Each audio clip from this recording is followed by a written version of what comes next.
एक नई वीडियो के साथ आज मैं फिर हाजिर हूं। आपका होस्ट और दोस्त क्रांति जोशी आपको स्वागत करता हूं मेरे शॉर्ट्स में, जिसमें हम लेके आते हैं दिन भर की स्पेस और डिफेंस न्यूज की टॉप खबरें। तो चलिए जान लेते हैं। अपनी सबसे पहली खबर की बात करेंगे तो राफेल की तरफ से आ रही है। आपको पता है कि ऐसी हवा बहुत दिनों से उड़ी हुई है कि 36 राफेल और खरीदे जा सकते हैं।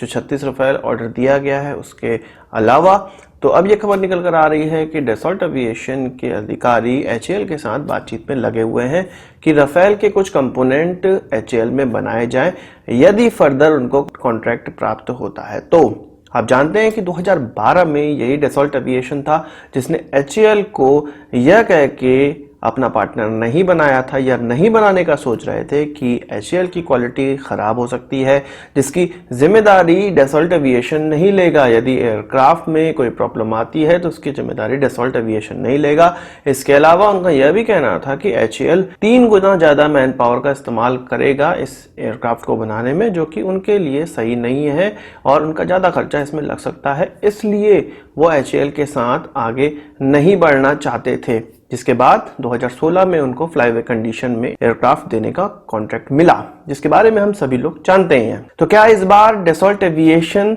एचएएल के साथ जाने को तैयार हो गया है? यहां पर हमें इस चीज को भी समझना होगा कि क्या राफेल का कॉन्ट्रैक्ट आगे आने वाले समय में दिया जा सकता है, क्या उसके 36 और राफेल खरीदे जा सकते हैं। हमें उस बयान को, हमें उस संबोधन को याद करना चाहिए जो कि हमारे चीफ ऑफ डिफेंस स्टाफ ने अभी हाल ही में दिया है। उन्होंने कहा है कि जो बड़े बड़े प्रोक्योरमेंट होते हैं, डिफेंस प्रोक्योरमेंट होते हैं, उनको स्टैगर्ड वे में किया जाएगा, यानी कि छोटे छोटे हिस्सों में बांट लिया जाएगा और तब जाके उनको एक एक करके खरीदा जाएगा। एक साथ इतना बजट नहीं होता है कि कुछ 110 एयरक्राफ्ट एक साथ खरीदे जा सके या उनका कॉन्ट्रैक्ट दिया जा सके। हालांकि जब इस प्रकार के कॉन्ट्रैक्ट बड़े कॉन्ट्रैक्ट पे दिए जाते हैं तो पार्ट वाइज पेमेंट होती है, पर फिर भी इतना बड़ा कॉन्ट्रैक्ट का पार्ट वाइज पेमेंट करना भी थोड़ा मुश्किल हो जाता है। इसलिए उन्होंने कहा है कि जो बड़े प्रोक्योरमेंट होंगे उसमें स्टैगर्ड वे में उसको खरीदा जाएगा। जब उनसे ये पूछा गया कि 110 एयरक्राफ्ट जो अभी खरीदने वाले हैं MMRCA-2 में, क्या उसके लिए भी इस मॉडल का इस्तेमाल किया जाएगा, ये जो मॉडल डेवलप किया जा रहा है इसका इस्तेमाल किया जाएगा, तो उन्होंने कहा था कि हाँ, इसके लिए भी वो इस्तेमाल कर सकते हैं। अभी मैं बता दूं, जो 36 राफेल खरीदे जा रहे हैं उसमें भी स्टैगर्ड पेमेंट का ही इस्तेमाल किया जा रहा है। हर साल जो हम डसॉल्ट एविएशन को पेमेंट करते हैं वो 11 एयरक्राफ्ट्स की पेमेंट करते हैं। इस तरह से कुछ 36 राफेल खरीदने में कुछ 4 साल के अंदर पूरा पेमेंट हो जाएगा और इतना ही समय इन एयरक्राफ्ट्स को आने में, भारत आने में, पूरी तरह से आने में लगेगा। यानी कि हमने पेमेंट को कुछ 4 सालों में विभक्त कर दिया और धीरे धीरे जो बजट एलोकेट हुआ उसके बाद उसकी पेमेंट करते चले गए। यही चीज अब हो सकता है कि राफेल में आगे आने वाले समय में जो हम एक्स्ट्रा राफेल का कॉन्ट्रैक्ट दे रहे हो उसमें हो सकता है। MMRCA-2 को यहां पर देखते हैं। क्या जब इस प्रकार के मॉडल का इस्तेमाल भारत अभी करना स्टार्ट कर दिया है तो क्या इस मॉडल का इस्तेमाल जो 110 एयरक्राफ्ट खरीदने हैं उसमें नहीं होगा? बिल्कुल होगा। और वहां पर इस चीज को भी समझना चाहिए कि जो हमारी अब सेना ये सोच रही है कि स्टैगर्ड वे में परचेज करना, उसका एक फायदा यहां पर यह भी है कि आप Su-30 MKI को ले लें। जब हमें 2002 या 3 के लगभग में जब पहले Su-30 MKI आए थे और उस समय से आज तक के एयरक्राफ्टों में कुछ 17 साल 18 साल का गैप हो चुका है, तो उस समय की टेक्नोलॉजी और अभी की टेक्नोलॉजी में बहुत ज्यादा अंतर हो गया है। कुछ इसी प्रकार से हमारे चीफ ऑफ डिफेंस स्टाफ का भी यही कहना है कि जब हम इतना बड़ा प्रोक्योरमेंट करते हैं तो उसकी डिलीवरी होते होते 10 से 15 सालों का समय लग जाता है। तो जिस एयरक्राफ्ट को हम 10 साल पहले उन्नत एयरक्राफ्ट या अच्छा एयरक्राफ्ट मानकर लेते हैं वो 15 साल बाद पुराना हो चुका होता है, जिसको जब हमें रिप्लेस करना होता है तो पूरी की पूरी फ्लीट को रिप्लेस करना पड़ता है, जिससे कि हम पे बहुत ज्यादा दबाव आ जाता है। जिस प्रकार से हम अब MiG-21 को रिप्लेस कर रहे हैं, MiG-27 को रिप्लेस कर रहे हैं, तो हम पर बहुत ज्यादा दबाव आ चुका है क्योंकि स्क्वाड्रन हमारे घटते चले जा रहे हैं। यदि इस तरह से स्टैगर्ड वे में हम खरीदेंगे तो ये स्क्वाड्रन धीरे धीरे ही ऑब्सलीट होंगे। इसके अलावा जो नई टेक्नोलॉजी एयरक्राफ्ट में ऐड होती चली जाएगी उसके लिए अलग रिफिट में एयरक्राफ्ट को नहीं जाना पड़ेगा, वो अगले कॉन्ट्रैक्ट में कवर हो जाएंगी और हमें उस प्रकार के नए एयरक्राफ्ट ऑलरेडी मिल जाएंगे। अब फर्ज करिए जो Su-30 MKI पुराने हमने लिए, कुछ उसी के कॉन्ट्रैक्ट के तहत आज तक हमें Su-30 MKI डिलीवर होते चले गए, जबकि नए रडारों का जमाना आ गया है, ऐसा रडारों का जमाना आ गया है।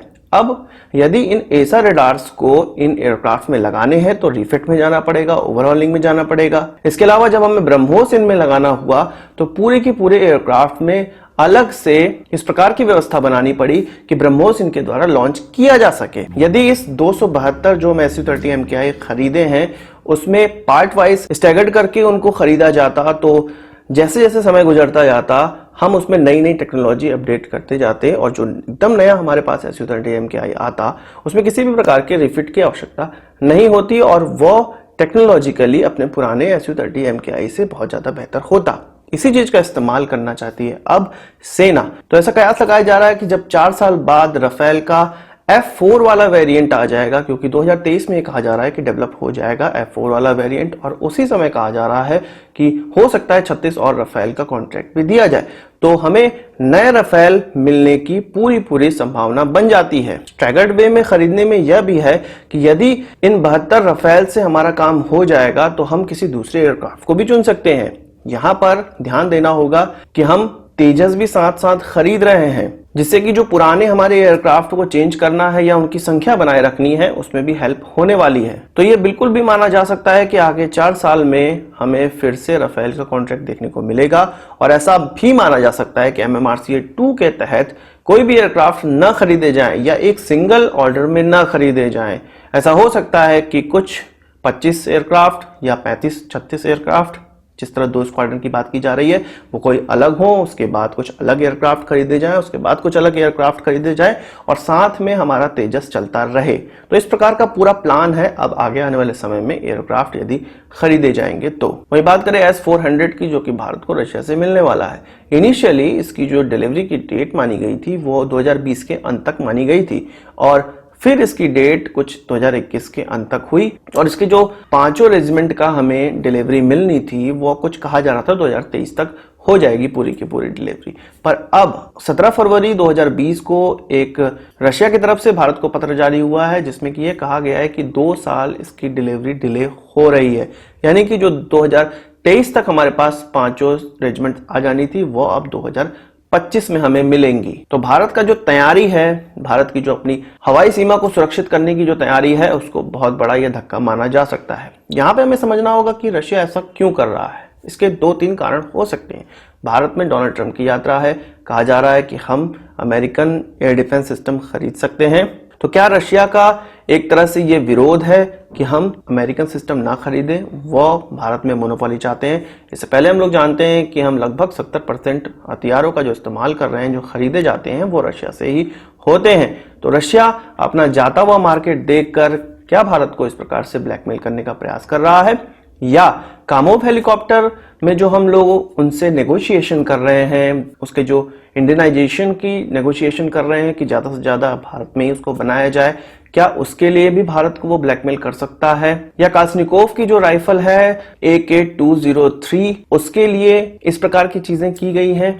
कहीं ना कहीं कुछ ना कुछ तो प्रॉब्लम है, कहीं ना कोई तो खटास है, जिसके कारण इस प्रकार का लेटर जारी किया गया है जिसमें 2 साल डिलीवरी को इंक्रीज कर दिया गया है, जो कि एक बहुत ज्यादा गलत चीज मानी जा सकती है, क्योंकि हमेशा से ही रशिया ने यह कहा है कि हम इसको जल्द से जल्द डिलीवर कर सकते हैं, टाइमली डिलीवरी कर दी जाएगी।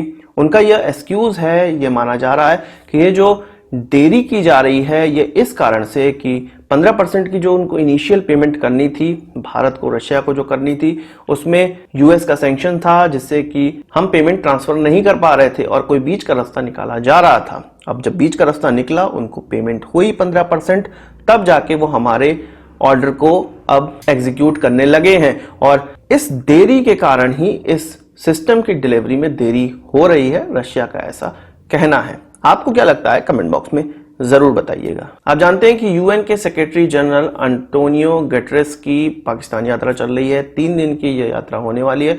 पाकिस्तान उनके आने से पहले ही यह रो रहा था कि कश्मीर पर वो कुछ बोलें, कश्मीर पर मीडिएशन की बात करें, कुछ ना कुछ कश्मीर पर बयान दें। तो उनका कश्मीर का बयान अब सामने आ गया है। उनका यह कहना है कि यूएन में जो रेजोल्यूशन पास हुआ है, जिसको 47 रेजोल्यूशन नंबर 47 कहा जाता है, उसके तहत ही यह कार्रवाई होनी चाहिए, कश्मीर की बात होनी चाहिए, जो कि जाहिर सी बात है कि वो यूएन के सेक्रेटरी जनरल हैं तो यूएन की बात करेंगे। यूएन के इस रेजोल्यूशन में क्या कहा गया है? इसमें यह कहा गया है कि पाकिस्तान पूरे के पूरे जम्मू कश्मीर राज्य से जितने भी उन्होंने ट्राइब्स को, ट्राइबल मैंस को लड़ने के लिए भेजा था उनको बाहर निकाले। इसके अलावा जितने भी पाकिस्तानी लोग हैं उनको भी बाहर निकाले। इसके अलावा ऐसे लोग जो कि वहां पर लड़ाई को प्रोवोक करते हैं, लड़ाई करने के लिए सप्लाईज देते हैं, इन सभी लोगों को बाहर निकालना होगा। वहां पर पाकिस्तान की तरफ से कोई भी हस्तक्षेप नहीं होना चाहिए, अपनी तरफ से पूरी शांति रखनी पड़ेगी उन्होंने, तब जाके इस पर कोई आगे की कार्रवाई होगी और जनमत होगा, जो कि रेजोल्यूशन में कहा गया है यूएन की। तो पाकिस्तान ने खुद होता हुआ तीर ले लिया है। उनका कहना था कि यूएन इस पर कुछ बोले और उन्होंने वही बोला जो यूएन के द्वारा बोलना सही है। यहां पर पाकिस्तान उस क्षेत्र को खाली करने को बिल्कुल तैयार नहीं होगा, पीओके को खाली करने को बिल्कुल तैयार नहीं होगा। तो किस प्रकार से वो यूएन को बीच में लाना चाहते हैं? वहीं शिमला समझौते की बात करें तो 1972 में यह समझौता हुआ था, जिसमें कि भारत पाकिस्तान ने दोनों ने ही माना था कि बायलैटरल तरीके से इसको सुलझाया जाएगा। तो पाकिस्तान किसी एक चीज पर टिके, इस मामले को सुलझाने के लिए भारत सरकार तो कब से तैयार बैठी है। और पाकिस्तान अपना भूमिका निभाए ना निभाए, भारत ऑलरेडी अपनी भूमिका निभा रहा है इसमें, और जल्द ही हम एक तरफा पूरा इसका काम कर भी देंगे। तो आज की इस वीडियो के लिए बस इतना ही। आशा करता हूं कि वीडियो पसंद आया होगा। आप इसको एक बड़ा थम्स अप जरूर देंगे। इस वीडियो से संबंधित कोई सवाल या सुझाव कमेंट बॉक्स में जरूर लाइएगा, और यदि आपने हमारा चैनल सब्सक्राइब नहीं किया उसे भी कर लीजिए, क्योंकि हम इस प्रकार की वीडियो लाते रहते हैं। नमस्कार, थैंक यू, जय हिंद।